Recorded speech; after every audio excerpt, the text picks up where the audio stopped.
agriculture expert. In fact, my expertise is more about the geoinformation and open data, linked data, but not the agriculture. So I'm happy here to present our work, and maybe it's a good opportunity to collect more, collect more comment and opinion for our work. And so, okay, let's move on. And what is food agriculture traceability and information system? And I think this picture gives you some idea of that. And most of the traceability information system likely collect information about who is a farmer and where is a crop planted, and who process of the agricultural product, and also who packing it, and also the information about the who deliver the agricultural product or food product to the supermarket. And so finally, the user can trace the agricultural food product from this system.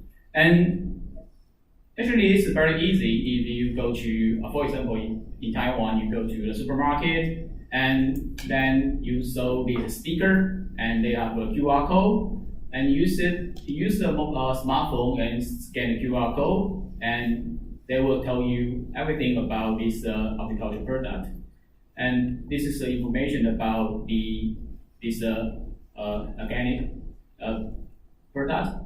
And so they also tell you about who is the farmer and where is it planted, and also the packing day and inspection companies, and also the store information.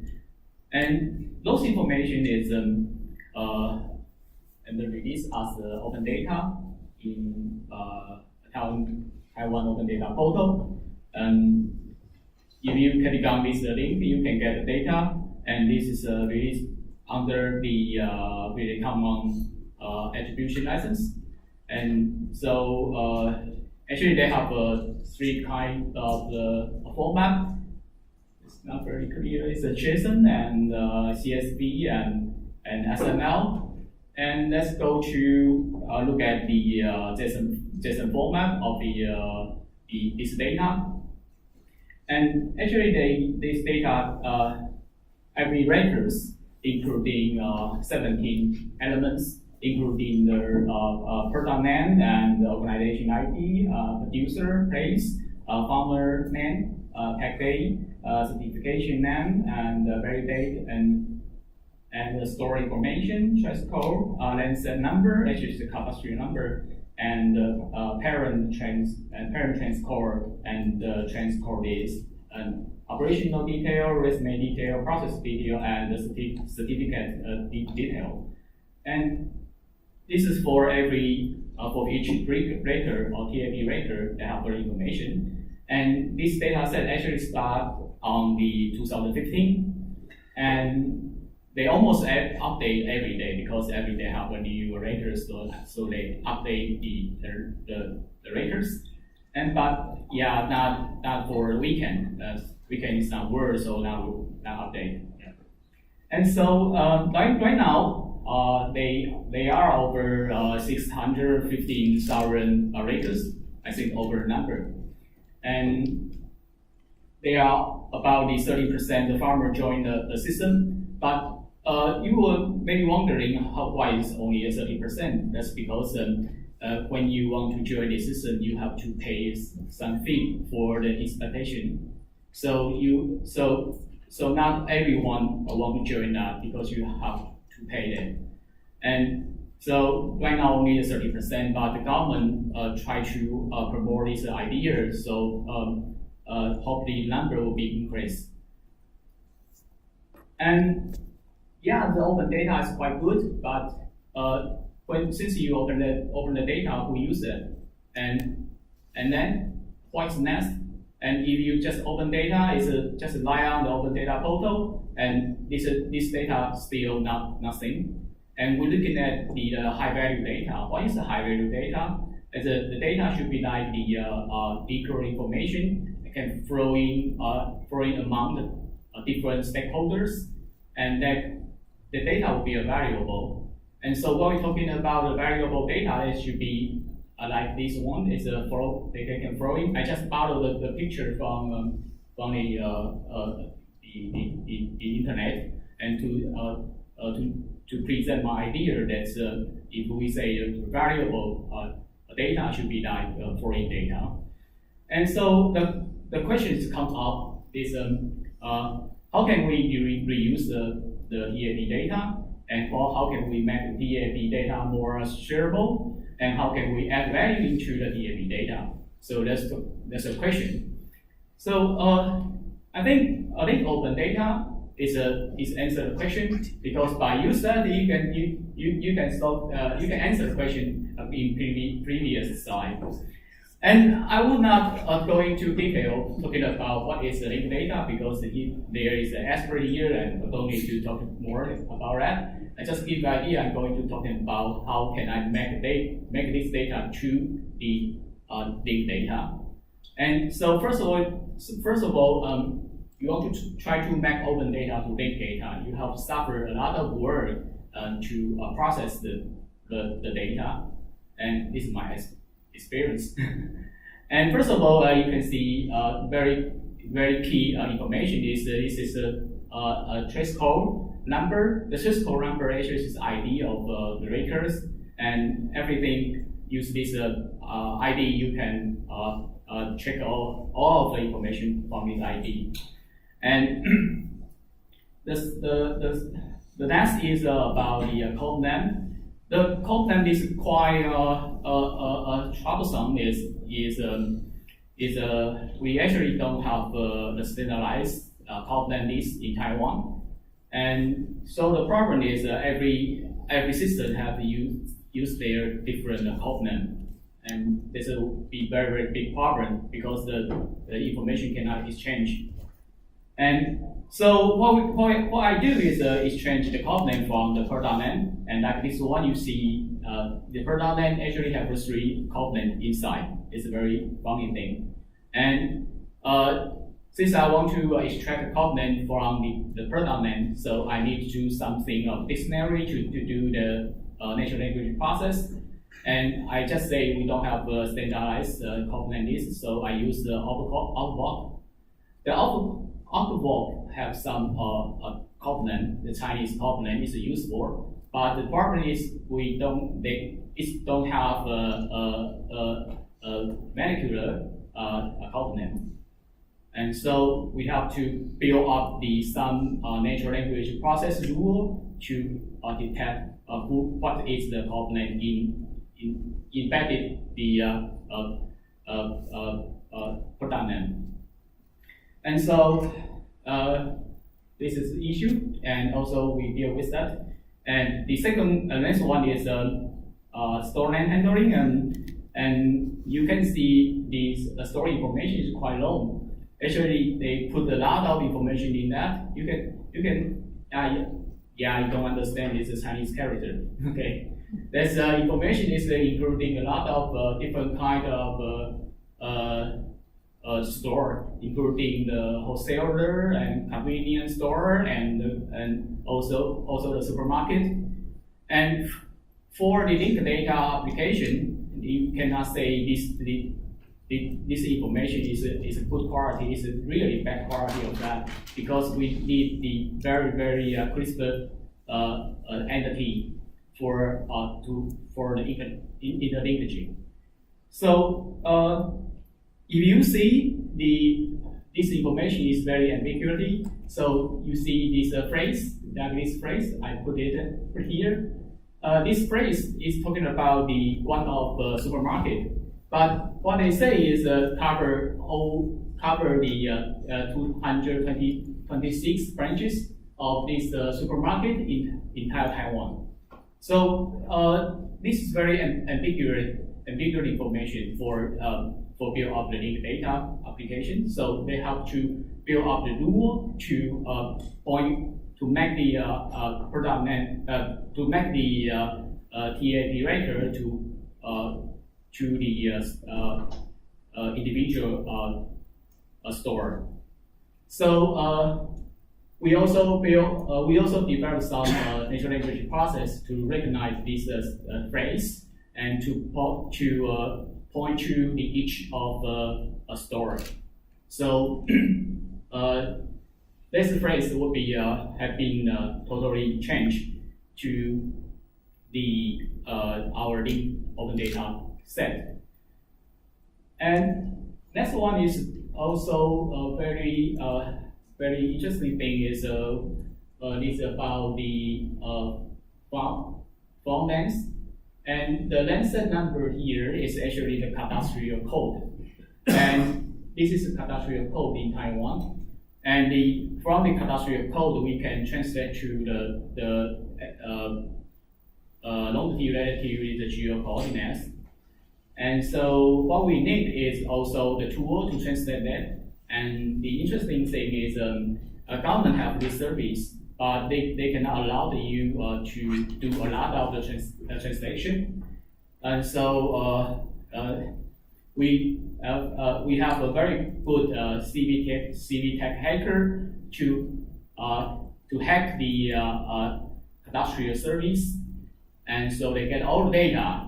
So they build the service. So when you put the cadastral number here, and then you can get all information about the cadastral land parcel, and the land parcel, they will respond to the geodesic of the land parcel. And so what we need is only for the center point of the land parcel. This is what we use. Okay, let's move on. And next one would be about the operation detail. This is about how farmer handle the code, how they deal with that. And if you click on the link, you will get more information. And lots of information is about tell you about the weed and irrigation and the fertilizing about that and so on. And interesting thing is Japanese also think that a very similar thing is they think of to develop the agricultural activity ontology. The motivation of develop this ontology, that's because the algorithm talking too less information about the rice, so they develop the ontology for themselves. And I found this ontology very interesting is when we compare to operation information to this ontology, and we can find a lot of the vocabulary actually very similar, even the same.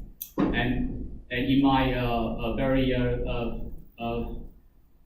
roughly to compare this to vocabulary, I find over 80% is similar. So there will be ongoing work that we will completely mapping to the TAP to AAO next month.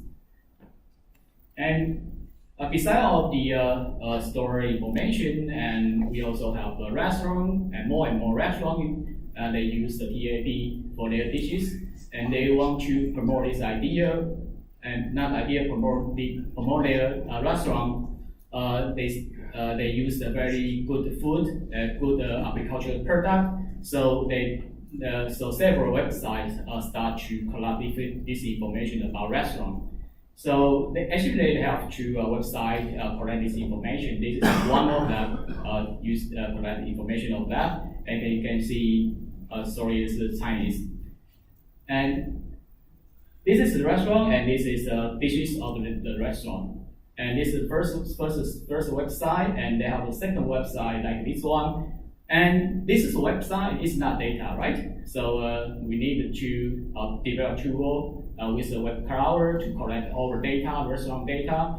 And finally, we got the data is 572 restaurants about this data.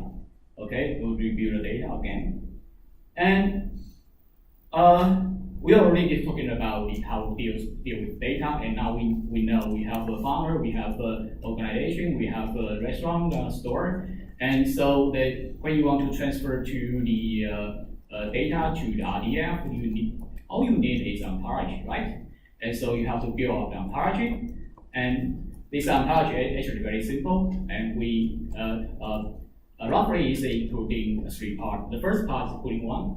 The resolution is very terrible. And the first part is the putting part. A putting part actually is about the geo information, and we use the GeoSparkle to represent our geo information idea. But more important idea is the then parcel can be represent as the polygon, also can represent as the point. And this is the idea for this part. And the second one is the blue one. Blue one actually is the agricultural thing. So we use the Autobot to clarify our agriculture idea concept. And the third part is a red part. Actually, I cannot recognize that, but it's my work, so I cannot explain. And the red part actually is about the farmer and organization. So what we use is the FOB. We use the FOB to clarify this idea. So we reuse the standard vocabulary to make this idea more clarified. And since you have ontology, you can transfer the data to the RDF. And what we use is D2R. And we not only use the D2R to transfer data to RDF, we also use this one to serve Sparkle endpoint, to serve a Sparkle query. And so by using that, we build up the three different Sparkle endpoint. And when you ask why we build up 3, not only 1, and we try to make the theoretical thing is we can build up different Sparkle endpoint, but those of data actually use the same ontology. So when we make a query to the 3 different Sparkle endpoint, so we can combine the data in the local local site. And I will demonstrate later. And this is the idea. So this is why we build up the 3 different Sparkle endpoint. And if you can click on the each of the Sparkle endpoint, again you can look at it's RDF data represent as the HTML and would be look like this one. And okay, this is we have a three Sparkle endpoint, and this Sparkle endpoint is RDF data also linked to the other government data resource. And they have 2 government data resources, quite interesting. It's the full company register, and this is from the FDA Taiwan, and the second one is the commercial corporate register. This is from the Minister of Economic Affairs, and we use the our SMS. The quality is quite bad. So use our SMS to link the data to that. And most interesting thing is how can I find the same entity between these data resource. In theory, you will say yes, this the store name or the company name would be the same. Actually, not. They will not be the same. So I use the address to find what is the same entity between that. And so first of all, I found the restaurant and the store. Use the address to compare the food company regions, and I find the same entity. And since I get the information, know which one is the same in our Sparkle endpoint resource, and then I can get more information like the test ID. And since I get test ID, I can link to the commercial and corporate regions. So this is this a strategy to link more data. And the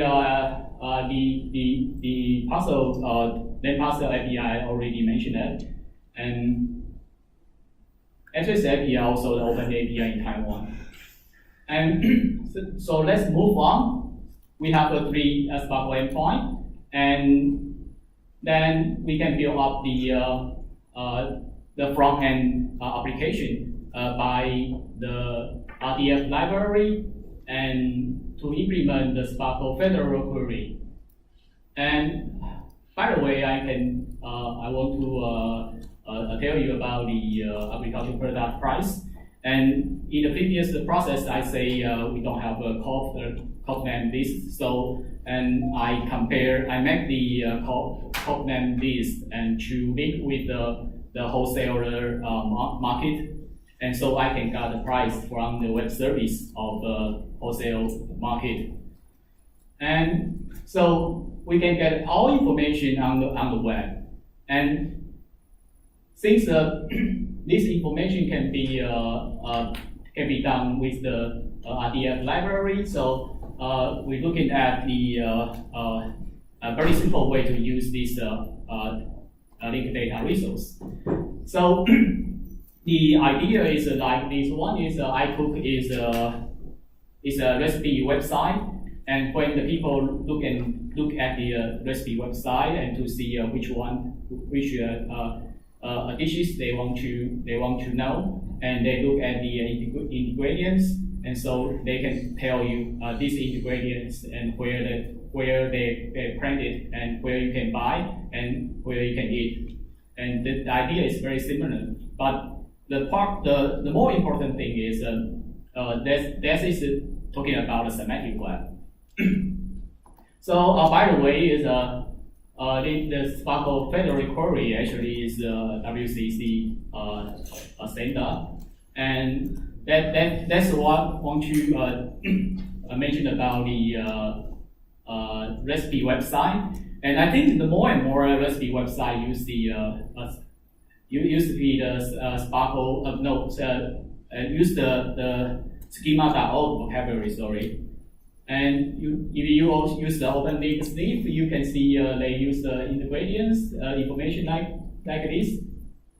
And this part, what we want is this part information. We don't need to parse our website. We only need to read this part, and we get information, and we can make a query. So the idea is very similar, very simple, and we build up the Chrome extension and to read the ingredients information, and then we make a Sparkle query, and they will give all information about the TAP data. And so this is the result when you see this is a tomato and egg. It's a very popular dishes in Chinese dishes, and fried egg and tomato. And you can see all tomato. This is a store sell the tomato.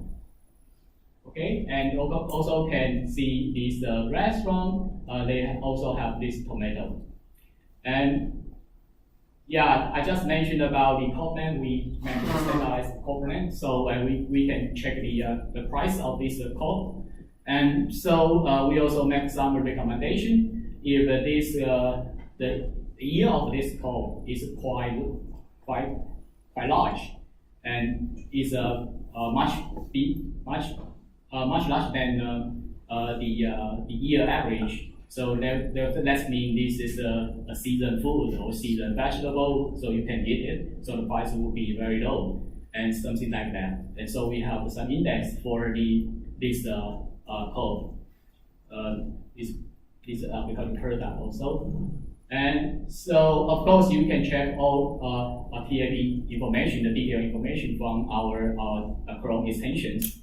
And if you're interested in the Chrome extension, you just follow this link, and you can download the Chrome extension and install that, and you can play with that.